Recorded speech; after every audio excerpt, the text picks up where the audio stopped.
welcome to Beware of Spoilers. I'm Adam, I'm Peter. and today we are here to talk about what we thought of Doctor Strange. Again, doing this live. We don't usually do this live, um, but it was it was a pretty good movie. Yeah, I liked it. I went into it just neutral. Like I thought I was gonna enjoy it and just come out of it like, oh, that was pretty good, but probably not really watch it again. But I really did like it, and I probably will watch that movie again. Like I think it moved up. It's to my like top five Marvel movies. I'm I not think sure the exactly where I thing would with place it. the uh, the first thing I want to address with this movie is what qualifies as an Easter egg in this day and age. I think the Shambhala part was less an Easter egg and more like shoving a giant egg up the audience's asshole. Which one? When the Shambhala Wi-Fi password one. Yeah, And I also got annoyed at that because it was in the trailer. So I didn't. like That's not what I was so thinking when I and, said Easter egg. Like, oh okay. Well, for me that annoyed me just because it was in the trailer, so I didn't laugh because like I saw this 10 times already. Like and then of course in that theater everyone like laughed hysterically because a lot of the people that go to see that movie are people that usually would not see movies, and in the dark, their anonymity is like the one thing that gives them self confidence. They like scream, laugh at every fucking thing, and it's really annoying. yeah. We had what's it called? Mine was pretty good because it was 10 o'clock in the morning on a Saturday, so there was like no one in the theater. I did a Um, 1 o'clock Saturday. so it was like empty. And I saw it in IMAX too, I did not. like IMAX 3D, because like I figure after Ant Man, if I'm gonna see one of these movies, like a movie like this where it's very effects heavy, I'm gonna see it in 3D. Yeah, I could have seen this probably being good in 3D. I really enjoyed it just regular. And for me, Yeah, the effects looked the really good. the 3D, the only 3D one was at 11 o'clock in the morning. Oh no. Okay, and I just I went to out like late on Friday, so I was not ready to be ready to go at 11 o'clock. Yeah. Um, what else? The effects were really good. Um, I think everyone did a good job in terms of acting. Like, I don't think that I think the if we would go best actor in this movie, I would say Tilda Swinton, I agree. I think the only weak link was Benedict Cumberbatch's American accent which I think it's because just he didn't have time to really develop it. Like, this is his first time where yeah, he's had to do one. his like just talk normally, but when he would start getting emotional, like you could like clearly hear his like British accent like slipping in and out. Yeah, And he was literally just House for like the whole first part of the movie. Like his voice literally like when he was wearing if you just showed someone a clip of him performing surgery in the beginning, they would think they were watching an episode of House. yeah. Because every how he acts, how he talks, like literally everything about him is just House. Now, did you notice the PSA at the end of the movie? No, I don't think so. There was a PSA at the end of the movie for don't text and drive. Oh, Because this movie sends the big signal that if you text and drive, you will become a superhero. but it was also a really cool car accident too. That scene was awesome, So and I, they I like think showed the the lesson car to be learned is collapsing in. always text and drive.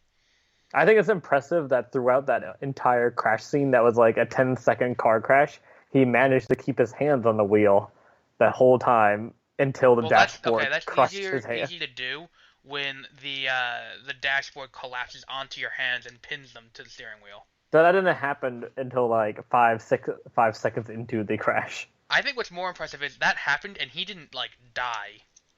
Well, he was in a Lamborghini, Okay. which literally like it's a giant piece of metal surround. Like the engine is like 8 feet long behind him, so that behind him is covered. The whole like it's like a very solid car that weighs like 3 tons, so it actually has a lot of protection.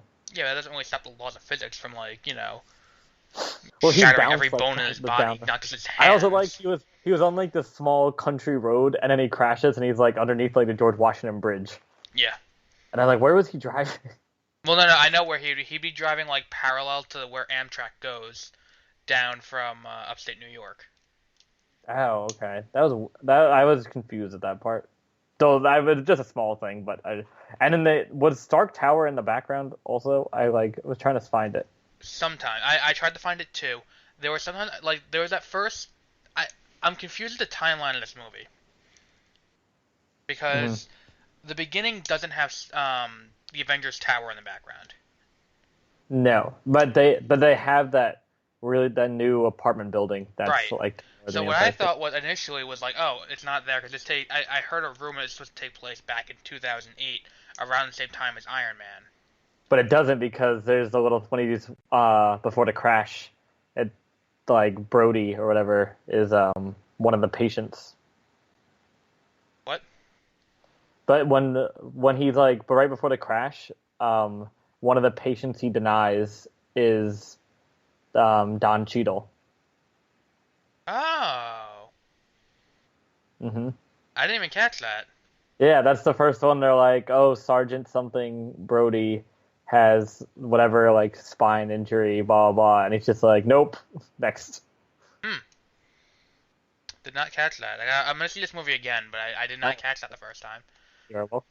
Um, but the other thing is the thing that really tipped off that it wasn't 2008 was the fact that that giant, disgusting building in The the really middle of weird Midtown is stairwell. there. I like don't that building's so weird. It's so out of place and gross, but Yeah, urban planning is not what this podcast is about. no, it is not. um, the what was there was another thing that was cool Oh, about I this think movie. with Tilda Swinton and like the whitewashing thing, I'm for I like sympathize with the like production team of this movie because no matter what they did, they would have gotten in trouble. Because Exactly, even there was no way to win on this. if they casted any like Asian person, then they were like, wow, of course you cast an Asian person to be the Mystic. And now that they casted Tilda Swinton, they're like, wow, way to whitewash the role. But No, they think they did a good job because like what was important I think was just to cast someone that would be a really good actor and not just a random person. So I think right. Tilda Swinton like nailed that part. I think the thing with that is the real way to the real issue with that. Oh, and to finish off the Avengers Tower thing, Avengers Tower is in the mirror dimension fight in New York City. Oh, okay. So I don't know. It is there, like full like what's it called, Age of Ultron era, where it's got the blue A instead Like of the okay. just the Stark. Um, but with the Tilda Swinton issue, the what's it called? The other issue that comes about if you cast an Asian person to play the Ancient One is that there's like it's an age-old like trope in these kind of movies where you have a white person who goes to an Asian country, learns the ways of their martial art or their whatever their mysticism is, learns it better than the people there, and Yes. then goes and kicks ass with it, which would have been racist.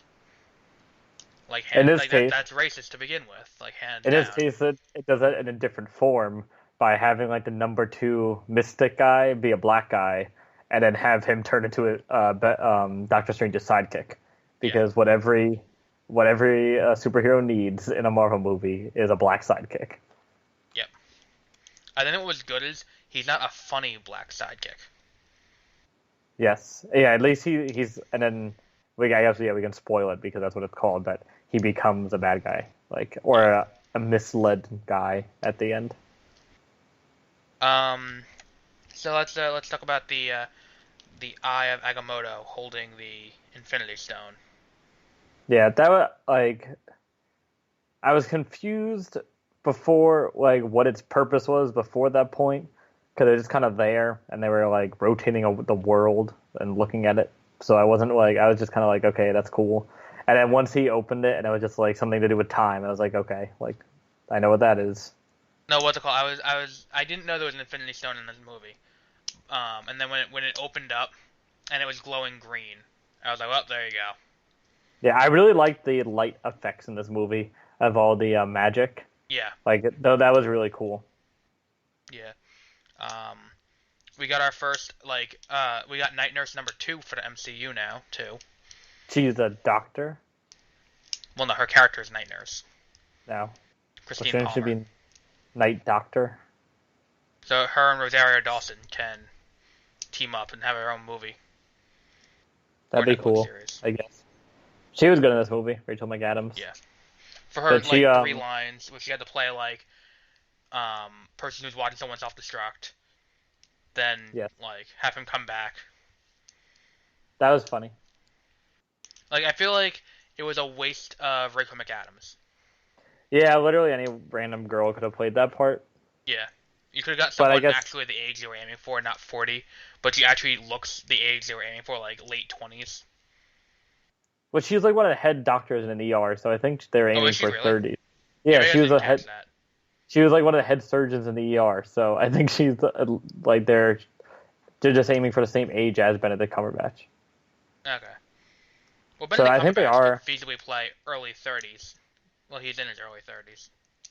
No, he's 40. Is he really? Yeah, No, he's not. yeah. I just googled it. He was born on July 19th, 1976. Wow. Now I'm gonna look up Rachel McAdams. Good for him. She's 37. He does not look 37. What else is there? She was born 3 days before I was. She's also born in London, Canada. Oh, okay. What's it called? I like how when he goes to, where is it, Nepal? When he goes to Totally Not Tibet, guys, it's, the first thing that happens, Kathmandu. yeah, is when he gets mugged by a white guy. That was, people should be mad about that. Like, if you're mad about anything, like Let's be honest. that's First of all, the fact that he got mugged shouldn't have been a surprise, because he broke third world country rule number 1, which is don't go down any dark alleys you don't know. and look lost. Exactly. Like, And just you might just- as well hang a just sign like on you that says bank, take all my It's money. like 5 minutes of him just wandering around, like going up to people and saying whatever that Kalash. Camartage. Yeah, He he's just like saying it to random Kamartage, people, like- Kamartage, and they're just like what? What the fuck is wrong with And then he gets mugged. Yeah, Yeah, so, and he tries to punch someone with his like shattered hand. I don't know why he thought that would work. Also, I want to point out about the billing of this movie, in the credits. Benjamin Bratt, who plays Pangborn. Also, you may recognize him from Law & Order. He's one of the detectives on a few seasons.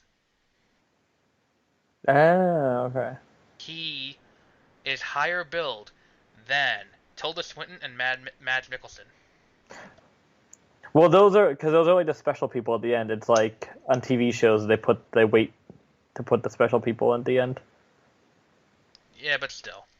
because they were like with Madge Mikkelsen I don't and think... Tilda Swinton. To be honest, I don't think Benjamin Bratt should have been billed at all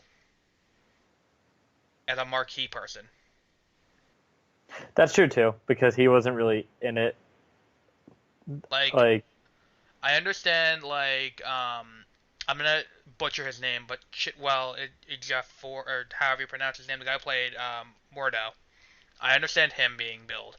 I understand Tilda Swinton, Mads Mikkelsen, Benedict Cumberbatch, obviously, the guy who played Juan, or Juan, however you pronounce his name. Yeah, it's Wong. Juan, yes. Wong with a G. Who else? But like that all makes His sense. name in real life is Wong. Did you know that Benedict Cumberbatch did the motion capture for Dormammu? That's weird. Why? He did motion capture for Smaug. Yeah, but why would they do that? Because they didn't want to cast a person to play in a cameo. And Benedict Cumberbatch was like, yeah, put me in that. That's just strange. Like, you remember all the interviews? He's like, I played the dragon. Yes, he also played a necromancer.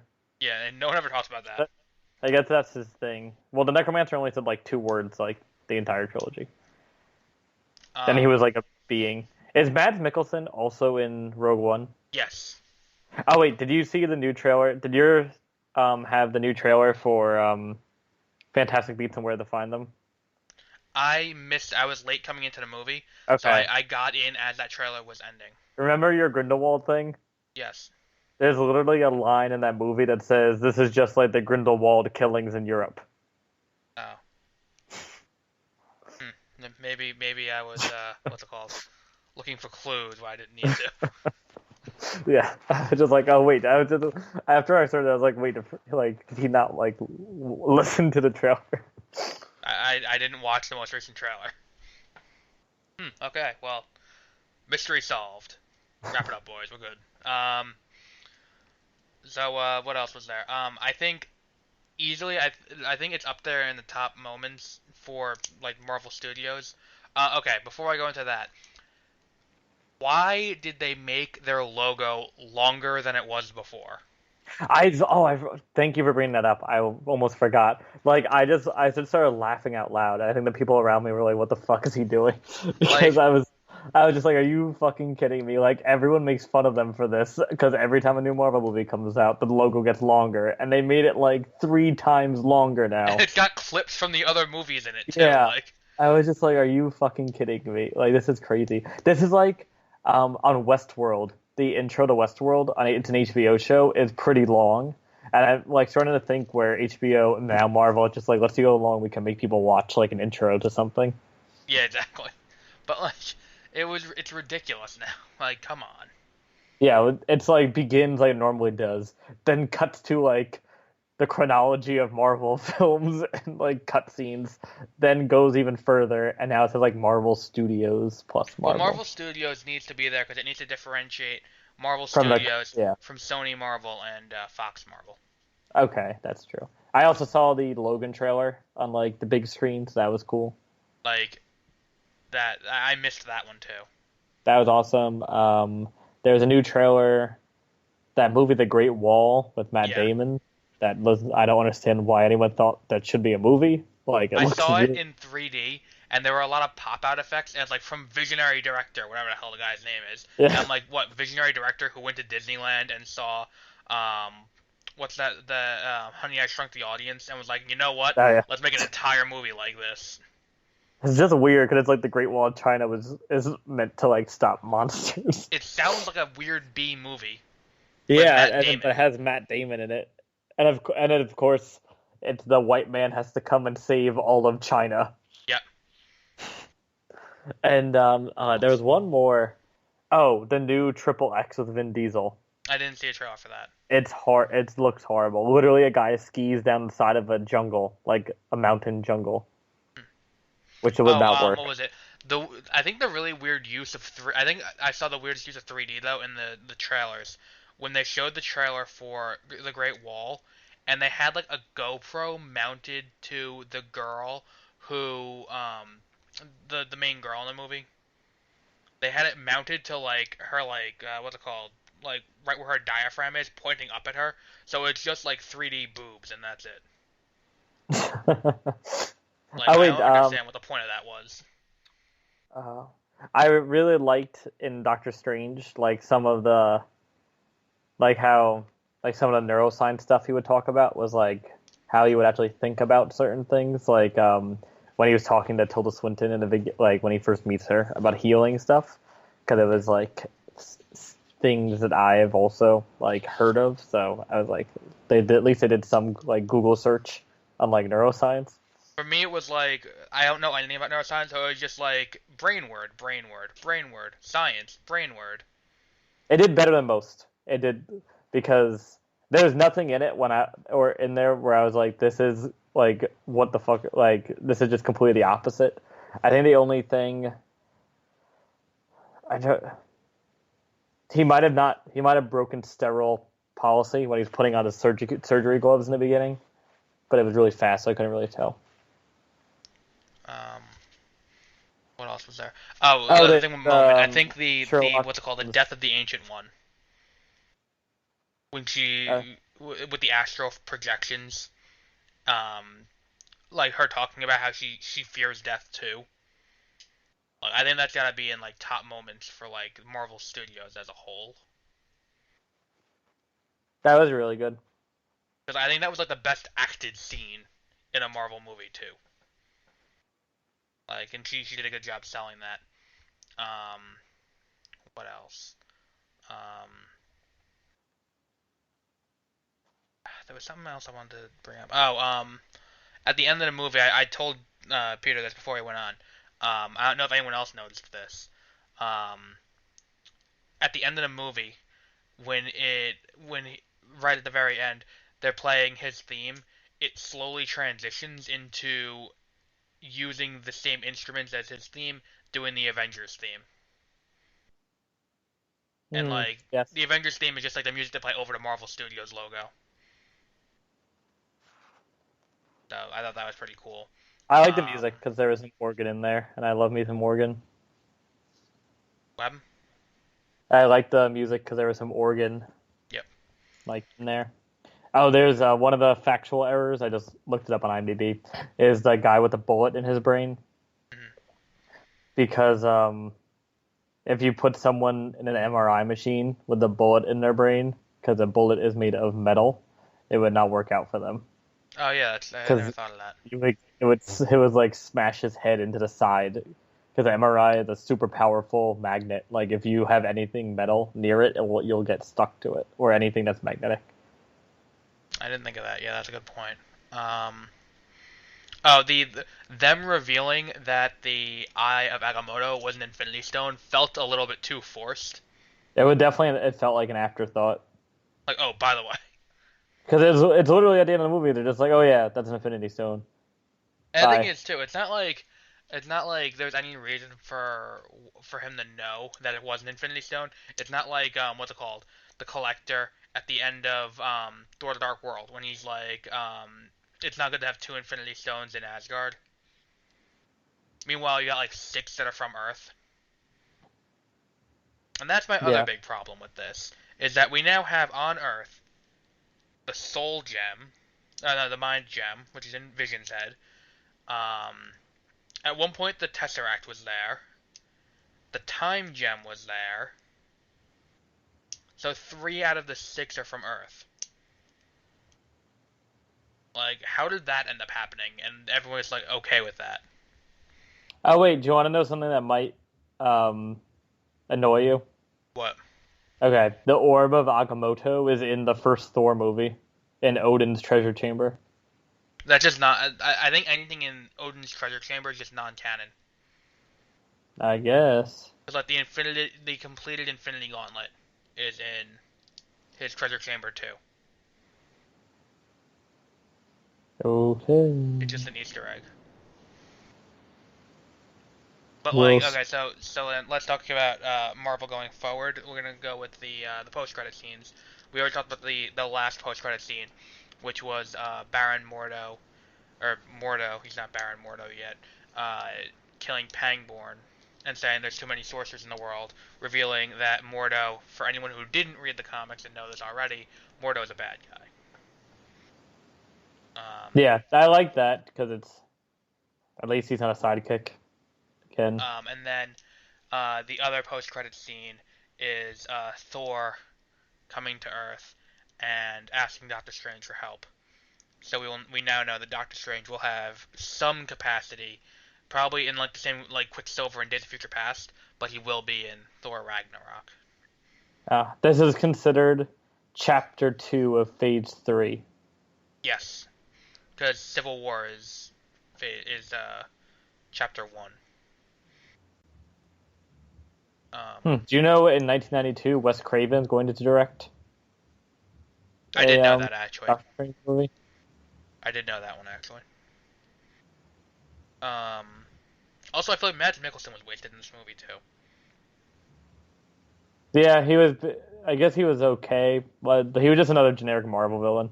Yeah, Like there which wasn't really any. I'm more forgiving of them being a generic villain in the origin story. Like, that's Yeah, why people definitely. don't I have as agree. much of a problem with the generic villain in Guardians of the Galaxy. It's an origin story.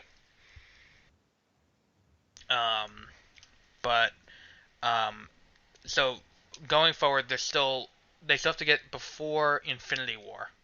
So in at somewhere between Guardians of the Galaxy, which they showed that trailer in 3D in my theater. Hmm. Guardians of the Galaxy Volume 2 coming next May. Spider-Man Homecoming in July.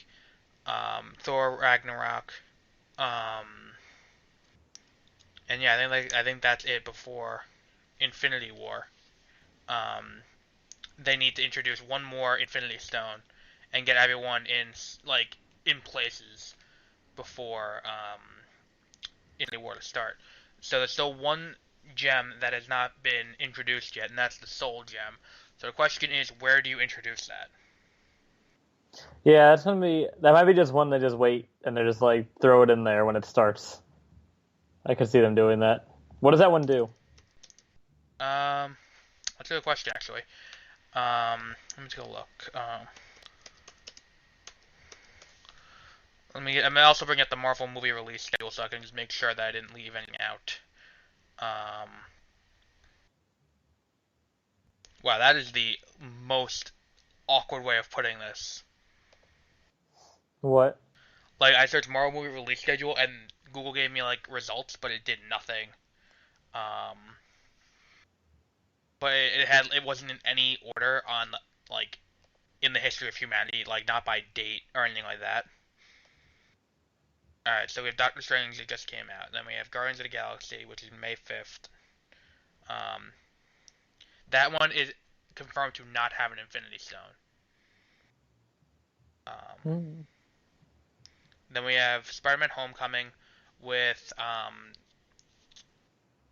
Robert Downey Jr.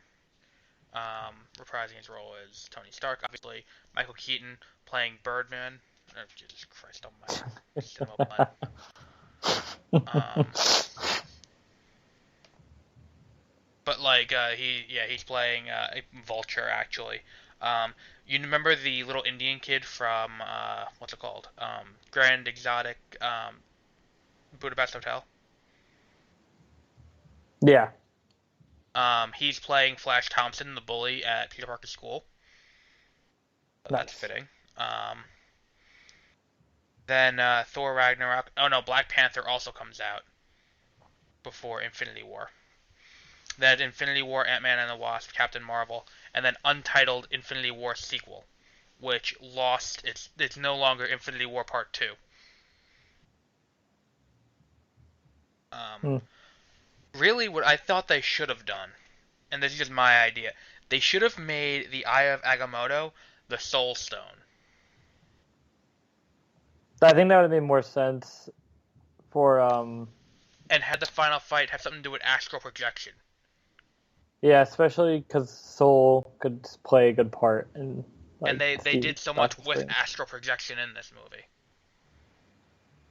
Yeah, but it could have just been easier to make the to write about like time. Well, that's the thing is, it's like there's no other movie you can really fit in time travel well, unless you did like Guardians of the Galaxy. And not make the whole movie about time travel. Well, you could have done a time travel Guardians of the Galaxy movie. Yeah, but then I feel like the whole movie would be them messing something up in time and having to go fix it. True. Like this one, just in the climax, he's kind of used time travel, but then made a time loop of him getting killed a bunch of times, which is kind of funny. Yeah.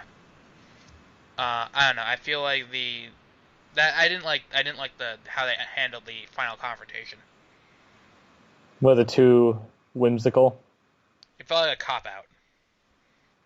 Yeah, I can see that. Like I felt like they were like, we don't know how to end this now, and they're just like, first of all, Dormammu should not have been in the movie as much as he was to begin with. Is he important? And like, Yeah, is he like, he's like the arch nemesis to Doctor Strange, the is Lex he a Luthor is Doctor he a Strange Superman. celestial being? Hmm? Is he a celestial being? No, he's a what's it called? He's the like controller of the dark dimension. Who what's it called? Is just doing that. He just wants to take basically what they want to do in what's it called? In the movie, is he does Or all he that. just wants to take over everything? Yeah, like the Dark Elves. Okay, so the Soul Gem is sentient and has a desire to collect souls, and it can attack other people's souls and pull it out of their bodies. Cool.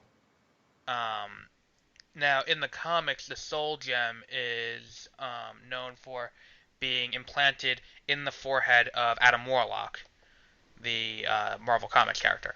I don't think they're going to do that. Because it'd be too much like what they did with Vision. Exactly. It's just literally Vision then at that point. So, um, they're going to adapt it into doing something else, I think. Um, and I don't think Adam Warlock is going to appear at all in Infinity War because he hasn't been set up at all, unless he appears in what's it called first, Guardians of the Galaxy 2, which is always a possibility. Um, Oh yeah, so, how would you rate this movie? I think I would give it an 8. Yeah, I'd give it a 7.5, only because the effects are really good. But if you've seen Iron Man, you've seen the story. That was very similar. Like, he's an arrogant prick. He gets not. I literally said it was gonna happen in the prediction show we did the other day. He's an arrogant prick. Oh, by the way, that's the other thing I wanted to bring up. They got two assholes into this movie. Like, good for them. What do you mean? They said asshole twice. Oh, Usually that's a really like I don't know why that one's considered worse than a lot of other swears, but like, that one and fuck are like up there. You can't use those ever. I don't get why you can say like ass as much as you want, but just adding the whole to it like Yeah, makes it so much worse. like but that's one of the things that they got in two of them like in quick succession too, like in one scene and then the next scene right after. Oh, and the theory about the soul stone on here is that there's an orange thing in the middle of Heimdall's chest, Oh, and okay. that would explain how he's able to see all around the realms and keep track of everyone like Cerebro. So, um, but yeah, I think the story was just that's the reason why everyone likes Marvel movies though. It's because they're not generic.